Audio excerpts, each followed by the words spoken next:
Je suis heureux d'annoncer que Gilead a obtenu l'autorisation d'utilisation en urgence pour le remdesivir. Depuis le bureau ovale, Donald Trump adoube le patron du laboratoire américain à l'origine du remdesivir. L'agence du médicament vient de donner son feu vert. Il sera administré dans les hôpitaux aux personnes les plus malades.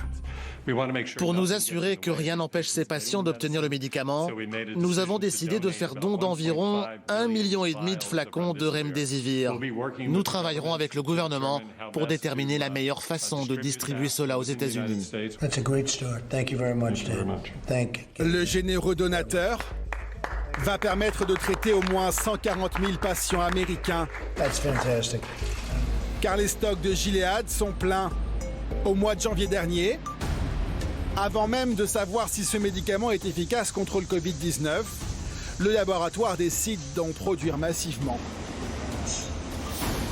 D'après les premières observations, ce traitement initialement développé pour soigner les malades d'Ebola, sans grand succès, aurait démontré une certaine efficacité contre le coronavirus.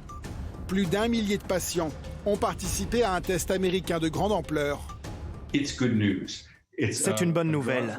Si les études le confirment, ce médicament permet d'accélérer la guérison de 4 jours pour les cas graves et les personnes hospitalisées. Nous pourrons peut-être réduire le nombre de décès de 20-30%, mais ce n'est pas révolutionnaire. Dans les laboratoires, ce traitement antiviral fait naître de grands espoirs. Sa molécule est capable de s'insérer dans le matériel génétique du coronavirus et de l'empêcher de se multiplier.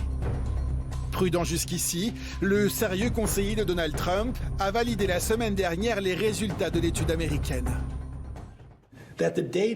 Les données montrent que le remdesivir a un effet clair, significatif et positif pour diminuer le temps de guérison.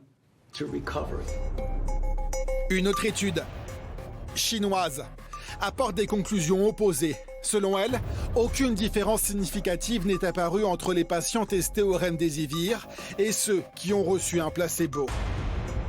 Le remdesivir est aussi utilisé en France, à l'hôpital uniquement, et pour des cas très graves. Mi-février à Bordeaux, ce médicament avait permis de soigner l'un des premiers patients français contaminés par le Covid-19. D'après l'équipe médicale, l'homme avait parfaitement toléré ce traitement.